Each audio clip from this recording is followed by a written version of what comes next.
أهلا بيكم في رسائل المنام.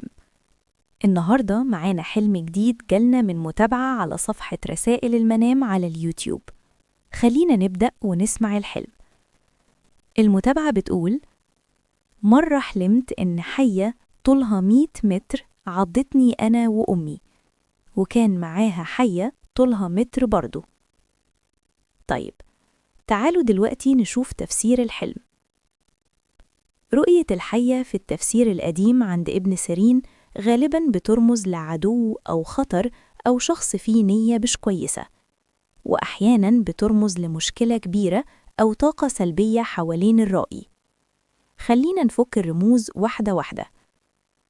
الحية طولها 100 متر.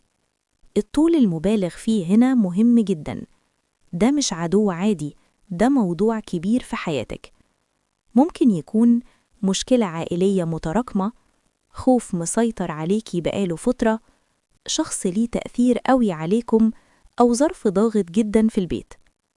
كل ما الحية تكبر في الحجم يبقى الموضوع أكبر من طاقتك حاليا. الحية الصغيرة متر، دي غالبا مشكلة أصغر مرتبطة بالمشكلة الكبيرة. ممكن تكون شخص تابع للشخص الأساسي، كلام بيتنقل، أو موضوع صغير بيكبر بسبب المشكلة الأصلية. العضة ليكي والأمك مع بعض، ده يدل إن في موضوع مأثر عليكم كلكم، أو في حد متدخل بينكم، أو ضغط عائلي مشترك.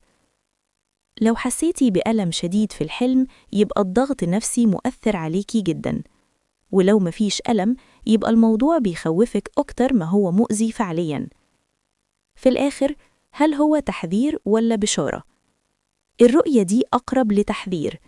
خدي بالك من الناس اللي بتقرب منك قوي، بلاش تحكي أسرار البيت لأي حد، حاولي تحمي علاقتك بمامتك من أي تدخل.